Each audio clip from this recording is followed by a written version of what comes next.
Buenos días, compañeros, profesor. El día de hoy les voy a explicar, hacer el experimento del teorema de Torricelli. Para esto, en primer lugar, vamos a necesitar dos botellas. En primer lugar, una botella con un área transversal variable. Como se puede observar acá, tenemos un área que va ensanchándose hasta el final de su longitud.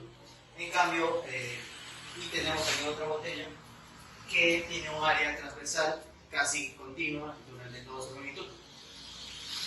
Para realizar este experimento, primero debemos tener las botellas y a las botellas hacer orificios de ciertas alturas, diferentes alturas, para ver cómo fluye el líquido a través de los orificios. Entonces, primero, en mi caso, hice un orificio a 10 centímetros del suelo, luego a 20 centímetros y finalmente a 25 centímetros. También para medir las distancias que el fluido va a recorrer necesitamos una wincha para poder medir casi con exactitud las distancias.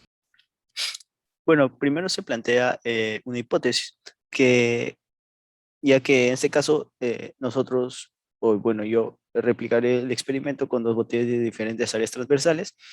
La primera con una área transversal variable y, bueno, a lo largo de su longitud, y la otra con una área transversal uniforme.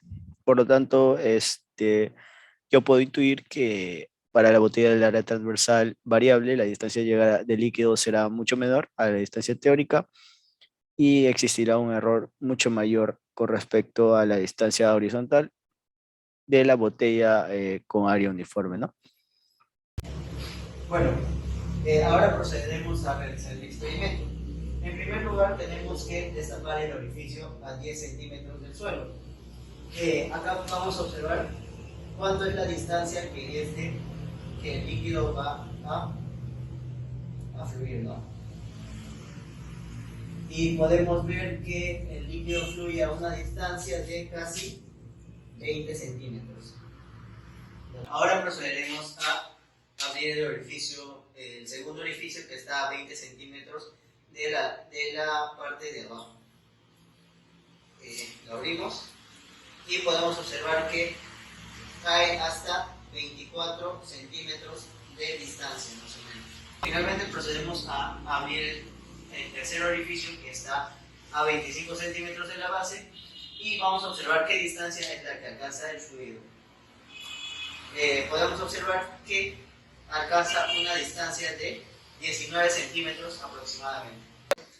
Bueno, ahora procederemos a realizar el experimento con la botella con área transversal casi uniforme.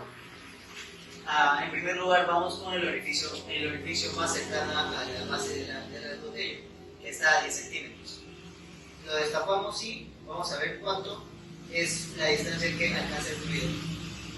Podemos observar que al inicio la distancia es de algo de 27 centímetros. Bueno, ahora procederemos a abrir el segundo orificio de la botella grande, que se encuentra a 20 centímetros de la base. Y vamos a observar cuál es la distancia que alcanza el fluido. Bueno, al abrir este orificio podemos observar que la distancia de lo que alcanza el fluido es de 26 centímetros. Finalmente procedemos con la apertura del último orificio que tenemos en nuestra botella, que se encuentra a 25 centímetros de la base. Y vamos a observar cuál es la distancia que alcanza este fluido. Lo abrimos y vemos que alcanza una distancia al inicio de 20 centímetros. Bueno, ahora se procederá a mostrar los datos obtenidos en el experimento. En primer lugar, en el experimento con la botella número 1, donde, bueno, se consideró la altura del agua de 32 centímetros. Bueno, la altura de los orificios, según lo que se muestra en la tabla, fueron de 10, 20 y 25 centímetros. Y la distancia de caída del agua, horizontalmente fue de 20, 24 y 19 respectivamente. Luego se procedió con los cálculos de las distancias teóricas y velocidades de cada uno de los orificios presentes en la botella. En primer lugar, se calcularon las distancias teóricas respecto a la altura de cada orificio. Con la siguiente fórmula, que la distancia es igual a 2 veces la raíz cuadrada de la altura del orificio por la altura inicial del agua menos la altura del orificio. Entonces, en primer lugar, para el orificio de 10 centímetros se obtuvo una distancia horizontal de 29,66. Para la altura de 20 centímetros se obtuvo una distancia horizontal de 30,98 y para la altura de 25 una distancia horizontal de 26,46. Y con respecto a las velocidades respecto a cada altura de cada orificio, se calculó con la fórmula de la velocidad es igual a la raíz cuadrada de 2 por la gravedad por la altura, o la diferencia de altura. Entonces, para la velocidad del orificio 10, obtuvimos 2,07. En la velocidad del orificio de 20 centímetros, obtuvimos 1,53. Y finalmente, para la velocidad del orificio con altura de 25, obtuvimos 1,17 metros por segundo.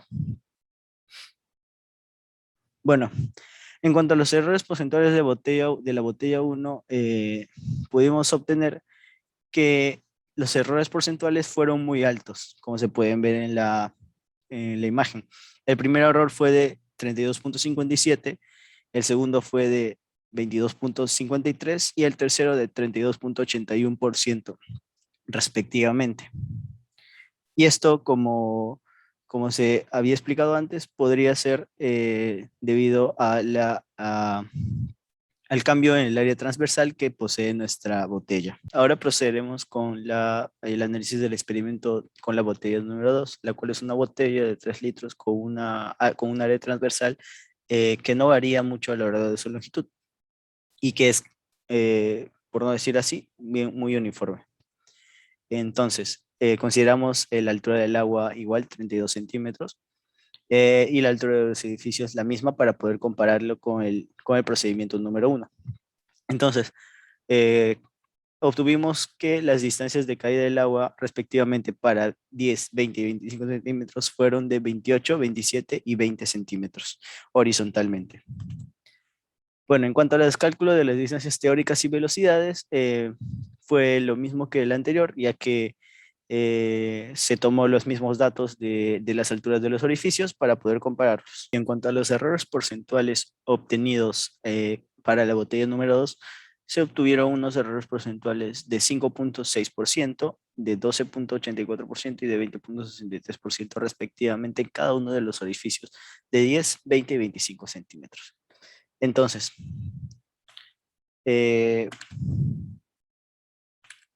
podemos concluir que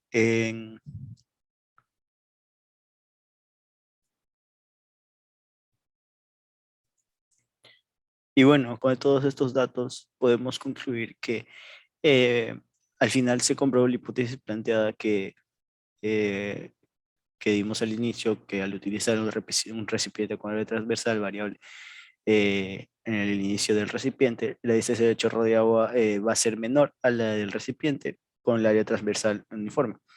Y por lo tanto, el error en este procedimiento se obtuvo fue mucho mayor. Bueno, luego de la comprobación de nuestra hipótesis, también podemos concluir que la forma del recipiente que contiene el líquido influye al momento de realizar el experimento. Entonces, ¿por qué? Porque si el área transversal es variable, existe de alguna manera menor cantidad de líquido en la parte superior de nuestro recipiente. Como podemos observar, el recipiente número 1 tenía un área transversal más pequeña en la parte superior. Entonces, existe una menor cantidad de líquido y por lo tanto una menor cantidad de carga que se aplica para poder salir con mayor fuerza a través del orificio. Muchas gracias.